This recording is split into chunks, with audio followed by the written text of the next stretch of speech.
education offers a highly effective approach for students with dyslexia through the use of instructional methods that support students who have language and reading difficulties. Please welcome Lauren.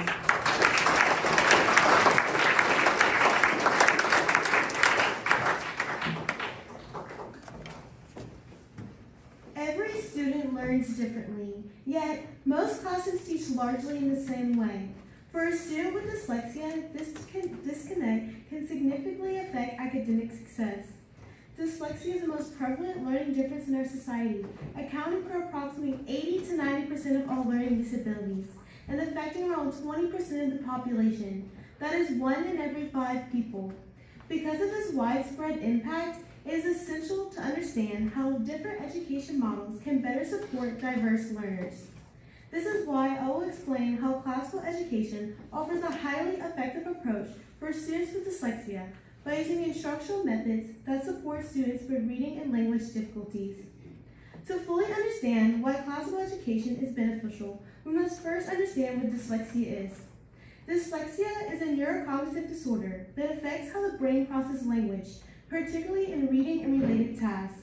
Contrary to common myths surrounding this difference, people with dyslexia do not see letters backwards, but instead, reading may feel disoriented, meaning words may appear to blur, jump, reverse, or just become difficult to distinguish. These challenges are not a result of laziness or lack of intelligence, but rather a difference in brain wiring that makes decoding written language more complex. Common signs of dyslexia include slow and inaccurate reading, inconsistent spelling, and difficulties with grammar. Because reading is foundational in most academic skills, tasks such as problem solving, reasoning, and learning can be substantially more challenging for a student with dyslexia than a student without dyslexia. The specific symptoms of dyslexia vary from person to person, making this learning difference unique to each individual. Furthermore, dyslexia can be developmental or acquired. Developmental dyslexia is present at birth and is the most common form of dyslexia. This type of dyslexia can be further categorized as primary or secondary. Primary developmental dyslexia has a strong hereditary component. If either parent has this type of dyslexia, there's a 40 to 60% chance it will be genetically passed to their children. Secondary developmental dyslexia results from factors that occur before birth but are not predetermined by genetic factors. Disruptions that affect fetal brain development can also cause symptoms of dyslexia. Exposure to toxins before birth, including drugs, alcohol, or heavy metal poisoning, can also cause reading and language difficulties. Another type of dyslexia is called acquired dyslexia. Acquired dyslexia can occur at any time in life. This type of dyslexia is also known as trauma dyslexia and is a result of injury or illness. For this presentation, I will focus on the most common type of dyslexia, which is developmental dyslexia. Developmental dyslexia is a hereditary, brain-based phonological disability that causes difficulty in reading. This type of dyslexia is the people are most familiar with, and symptoms begin to emerge in early childhood. Developmental dyslexia can be supported and does not have to stand in the way of success. Dyslexia is a learning difference within a class of neurodevelopmental disorders that can make it difficult for a student to learn. Now that we have a clear understanding of dyslexia, we can examine how different education systems either support or struggle to meet the needs of students with this learning difference. Traditional education, or most commonly referred to as public school education, is an education model that is designed to prepare students for future employment. This education presents students with facts, figures, concepts, and material that students are expected to know with mastery. The characteristics of traditional education often focus on the emphasis of content memory, standardized tests, a teacher-centered instruction, and a focus on specific subjects. While traditional education provides a solid foundation for knowledge, it can sometimes limit students' ability to think critically and creatively. It can also create a passive learning environment where students are primarily consumers of information rather than active participants in the learning process. Traditional education ultimately hinders dyslexic students to demonstrate their ability for creativity and a strong oral memory in the classroom. Because traditional education relies heavily on standardized tests to assess the knowledge level of students, it leaves very little room for people with dyslexia to express themselves creativity or explain their reasoning and critical thinking skills. Traditional education fails to educate students in the way that helps them develop critical thinking and the ability to use the building blocks of learning, which are grammar, logic, and rhetoric. While traditional education may be beneficial for some, it does not meet the needs for dyslexic students. To understand what does work for dyslexic students, we must turn to an alternate educational approach, classical education. Classical education is structured around the trivium, which consists of three interconnected arts, grammar, logic, and rhetoric, often referred to as the place where three roads meet. This education tradition emphasizes the pursuit of truth, goodness, and beauty through the liberal arts and great books. The trivium is the foundational structure of classical education and helps students develop essential skills for acquiring critical thinking and applying virtues. There's a long tradition in education that has emphasized the pursuit of truth, goodness, and beauty, as well as the study of liberal arts and great books. The overall goal of classical education is to form the person through a multi-sensory approach, using truth, goodness, and beauty as tools to help students with or without dyslexia truly learn. There are many benefits of classical education for dyslexic students. One benefit identified across all research was teachers' ability to use a multi-sensory approach. Multi-sensory teaching is instruction that incorporates multiple senses simultaneously. These senses include auditory, visual, tactile, and kinesthetic senses. For example, a field trip to the zoo allows students to see animals, hear sounds, touch textures, and experience environments firsthand. This type of learning helps dyslexic students process and retain information more effectively than text-based instruction alone. Another benefit is the oral emphasis in classical education. It supports recitation and discussion, which benefits dyslexic students by strengthening verbal skills and improving memory. It is important to understand dyslexia and its link to oral language to develop effective strategies that empower students to overcome reading difficulties. Oral emphasis helps students with dyslexia express their thoughts and ideas and retain what they have learned. Overall, classical education enables students with dyslexia to cultivate their creative thinking through the study of art and storytelling. People with dyslexia rely heavily on visual thinking, which allows them to generate new ideas and form visual connections. This approach supports students with and without dyslexia in developing leadership skills and a better understanding. Furthermore, classical education helps people with dyslexia order their thoughts and develop critical thinking.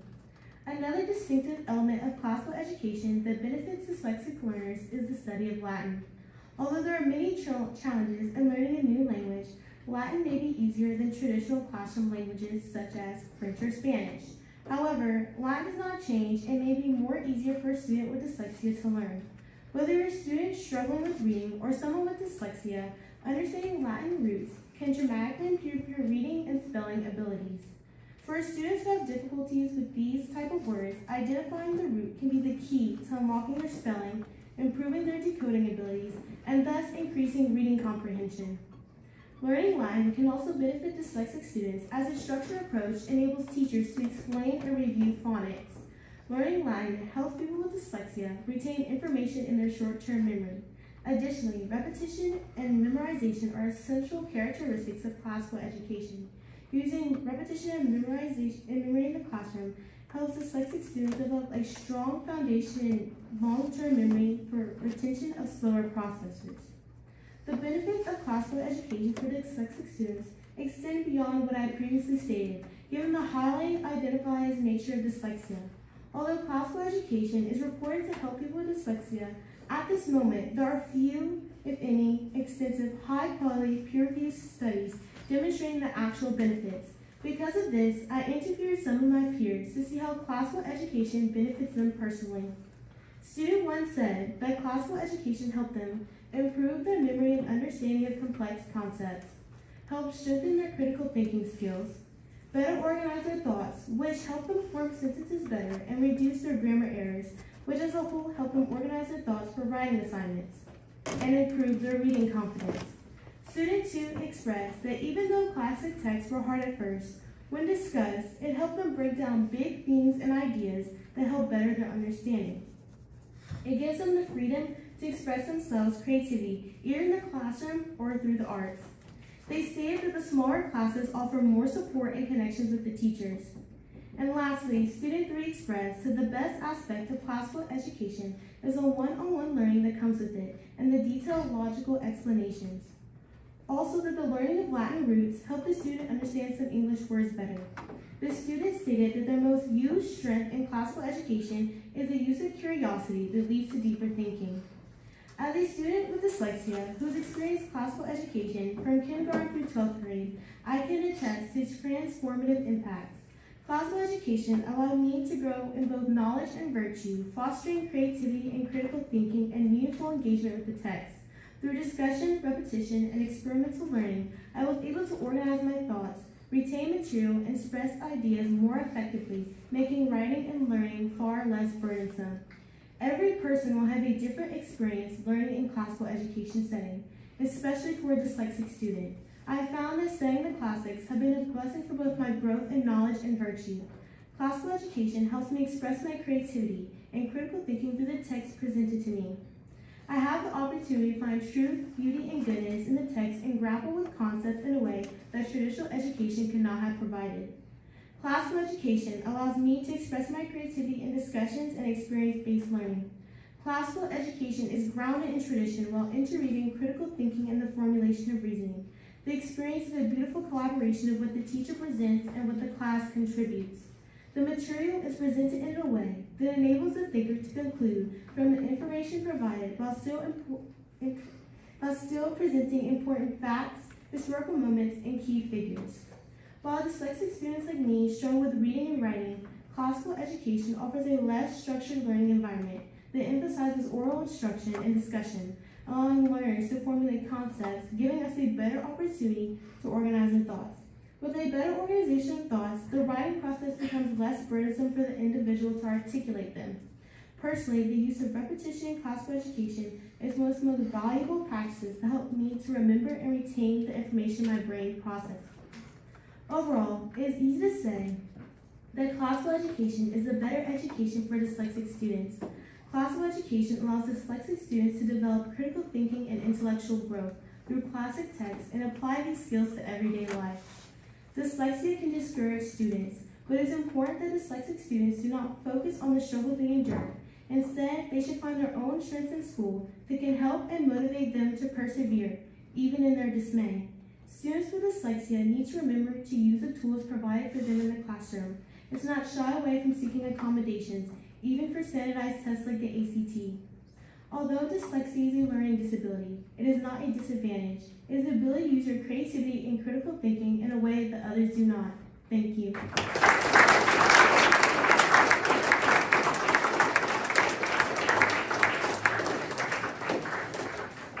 We'll start with faculty questions, please. Mr. Mayo?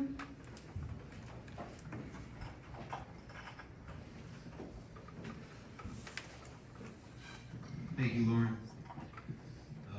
In my short time at JPG, I have known some students that have left this classical school because of their dyslexia, perhaps is on a very high level, and they've sought help elsewhere at another diocesan school.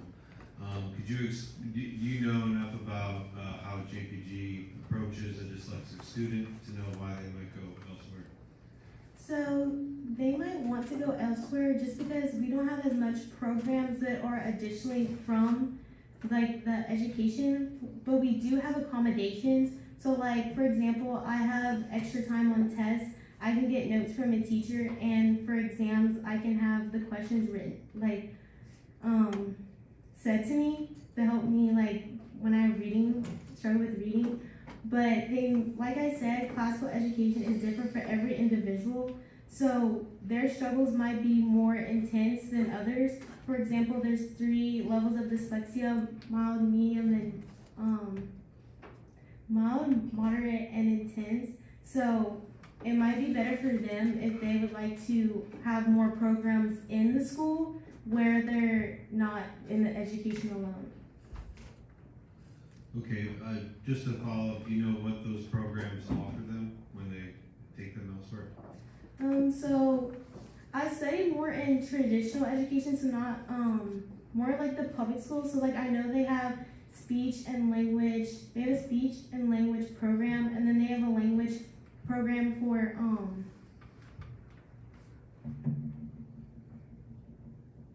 they have a speech one, and then they have a language one for reading, and then there's another one for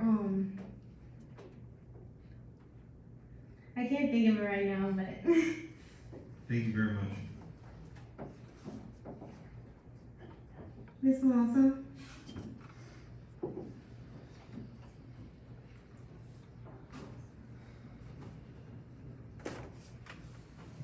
Thank you, Lauren, for your presentation. As you know, in music class, we read quite a bit. And we come to Mass and we read in the hymnals and whatnot, and I teach from 2nd to 8th grade.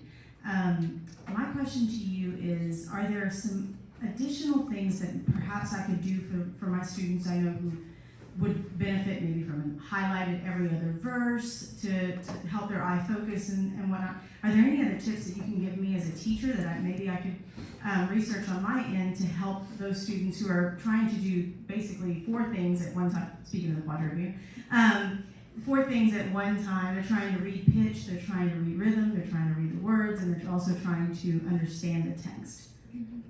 So I would say like helping them pronounce those words that they struggle with. So like they could write like how to like say it above each word. That helps me. But also that repetition helps. So the more you say it, the more that these errors will start to like fade off, and that has helped for me personally. Okay, and I don't think they'll be writing in the hymnal, but do you recommend that perhaps I start making copies for those students who maybe request that? Because I don't want them writing in the hymnals. Well, no, I'm sorry. I thought you were talking about like during choir practice, like. No, I'm talking about for my students. For instance, like some of my 3rd graders or 4th graders that are sitting in Mass, they may only sing the first verse because their eye gets confused from verse to verse. Anything that would have helped you? I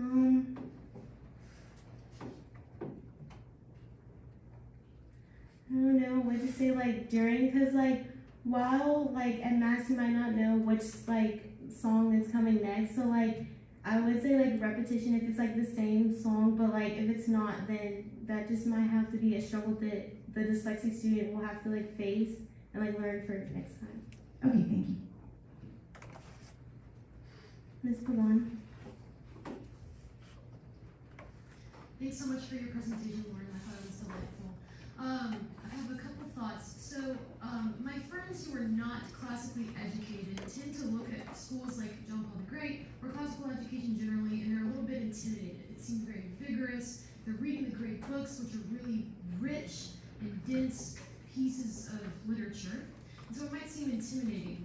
I guess my question for you is, I'm wondering, in your experience as a JPG student, were there classes or maybe years in your life where you thought that despite it being intimidating, you were able to have a really fruitful experience of these texts or these particular classes because of a certain way in which they were taught?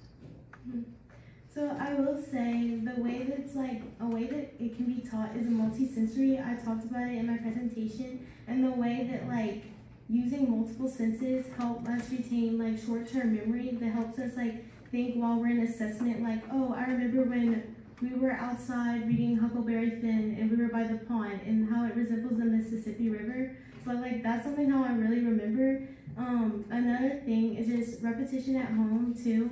Like while you might like learn, but like saying your notes out loud helps dramatically from experience. And Thanks, Lauren.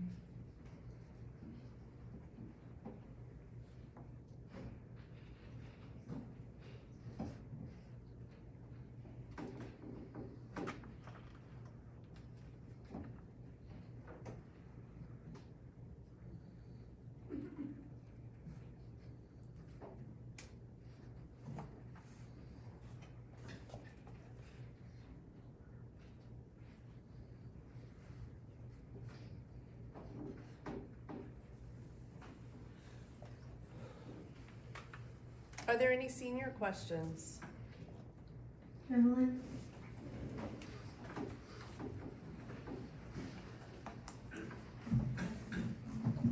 Thank you for your presentation, Lauren. Have you seen any programs that help dyslexic students, like read and write better? So I personally attended a reading program called the Learning Center. So we're in the Learning Center. It's a one-on-one learning that goes over reading comprehension and helps the student with spelling. So they'll go over specific words that they know they have trouble with spelling, and they'll help them with their grammar. Thank you. John?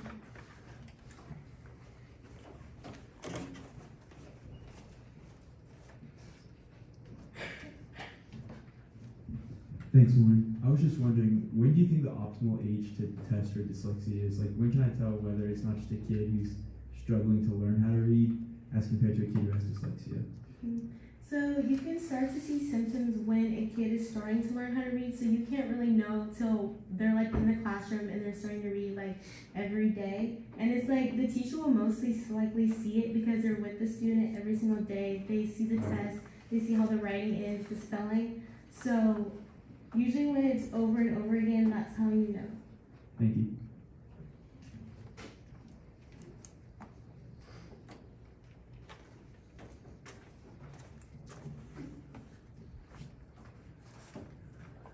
Thank you, Lauren.